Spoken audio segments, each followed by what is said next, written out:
ৰূপজ্যোতি কুৰ্মীয়ে দূৰদৰ্শনত টেলিভিছনত দিয়া এডভাৰটাইজ বা বিজ্ঞাপন বা কথা বতৰা আৰু আজি তেওঁ কোৱা কথা বতৰাৰ মাজত যিমান আকাশ পাতাল পাৰ্থক্য আমি দেখা পাওঁ সেইটোৱে আকাশ পাতালৰ পাৰ্থক্য কংগ্ৰেছ আৰু বিজেপিৰ মাজত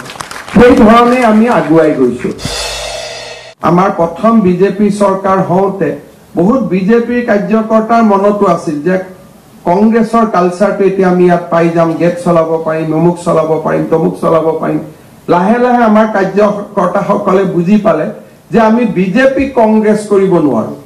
আৰু কংগ্ৰেছক বিচাৰি আহিলে বিজেপিত আমাৰ মন হতাশ হৈ যাব কিন্তু বিজেপিত যদি আমি বিজেপিক বিচাৰো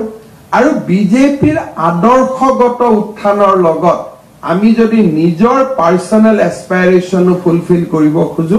আমাৰ বাবে কোনো অসুবিধা নাই কিন্তু জুনে ভাবে নহয় মই ব্যক্তিগত আকাংক্ষাটো মোৰ আগত ব্যক্তিগত আকাংক্ষা মানুহৰ থাকিব লাগে কিন্তু ব্যক্তিগত আকাংক্ষাই ৰাষ্ট্ৰক কেনেকৈ অৰিহণা যোগাব মই মুখ্যমন্ত্ৰী হম মোৰ এজেন্ডা কি আছে মই মুখ্যমন্ত্ৰী হোৱাৰ পিছত ৰাজ্যখন কেনেকৈ আগবাঢ়িব মুখ মন্ত্ৰী হ'ব লাগে মই মন্ত্ৰী হোৱাৰ পিছত মোৰ বিভাগটো কেনেকৈ আগবাঢ়িব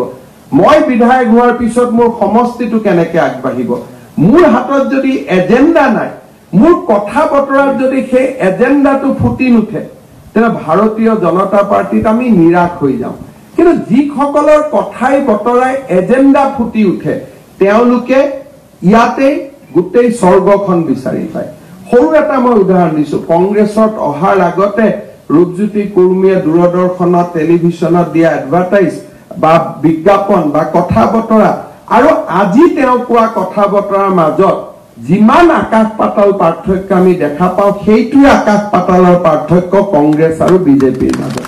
সেই ধৰণে আমি আগুৱাই গৈছো সূৰ্যত উত্তাপ বিচাৰি আমাৰ যাত্ৰা চন্দ্ৰৰ পোহৰৰ দৰে আমি দিম স্বচ্ছ বাৰ্তা আপোনাৰ মঞ্চ আপোনাৰ কণ্ঠ চানমুখ